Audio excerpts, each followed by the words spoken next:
Okay, so this is Matthew chapter 14, and it's basically a story about two people, Herod and Jesus. And it might be good just to compare the two. So, when Herod Antipas, the ruler of Galilee, heard about Jesus, he said to his advisors, "This must be John the Baptist raised from the dead. That's why he can do such miracles."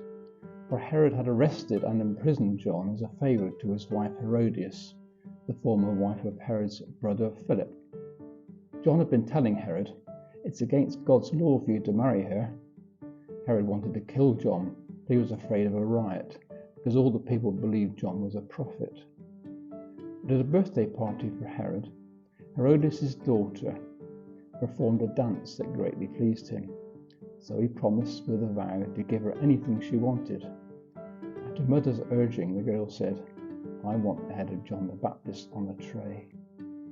Then the king regretted what he had said, but because of the vow he'd made in front of his guests, he issued the necessary orders.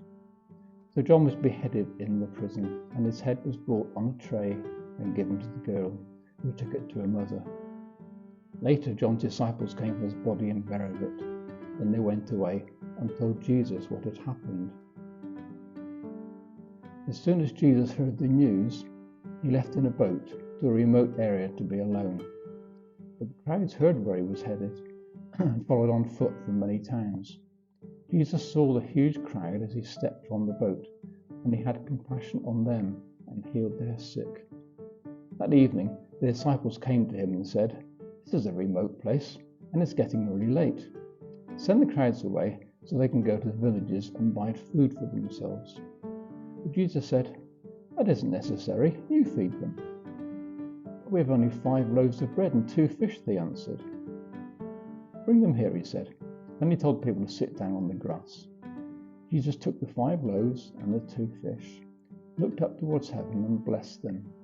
Then, breaking the loaves into pieces, he gave the bread to the disciples, who distributed it to the people.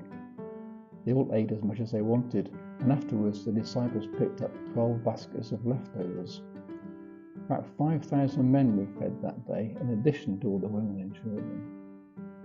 Immediately after this, Jesus insisted that his disciples get back into the boat and cross to the other side of the lake while he sent the people home. After sending them home, he went up into the hills by himself to pray. Night fell whilst he was there alone. Meanwhile, the disciples were in trouble far away from land, for a strong wind had risen up, and they were fighting heavy waves. About 3 o'clock in the morning, Jesus came toward them, walking on the water. When the disciples saw him walking on the water, they were terrified. In their fear, they cried out, "It's a ghost!" But Jesus spoke to them at once. "Don't be afraid," he said. "Take courage, I am here." Then Peter called to him, "Lord, if it's really you, tell me to come to you walking on the water." "Yes, come," Jesus said. So Peter went over the side of the boat and walked on the water towards Jesus.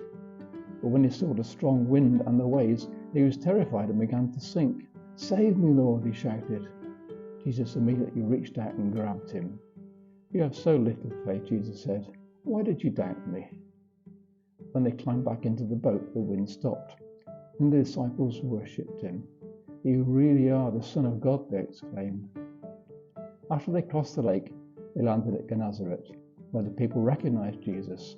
The news of his arrival spread quickly throughout the whole area, and soon people were bringing all their sick to be healed. They begged him to let the sick touch at least the fringe of his robe, and all who touched him were healed. Okay, so Herod got himself into a load of trouble. He had an affair that resulted in a divorce. This caused a rift between him and his brother. It incensed the religious leaders. He got a lot of stick from John the Baptist, who had a massive public following. He took a risk by arresting John and putting him in jail. He got very drunk at a party and flirted with his teenage stepdaughter. He offered her anything she wanted from him. She heard her mother whisper, "Get John the Baptist executed." So Herod murdered the innocent prophet John. This risked a riot from the general public. The Roman masters did not like riots, He may even have wondered what God thought about him. What a rubbish story of sexual sin, injustice, corruption, greed, pride, and misuse of power from a leader. Meanwhile, King Jesus interrupted his grieving to teach and feed thousands of ordinary people, healed the ones who needed help, rescued his drowning apprentices, stopped off in a foreign country to do another healing clinic, despite only getting a couple of hours sleep because he'd been up praying all night. What a staggeringly brilliant story of compassion, selflessness, love, devotion, patience, and sacrifice from our leader. Here's a little prayer. Jesus, you are absolutely amazing. We worship you and we praise you. No person or anything comes even close to your perfection.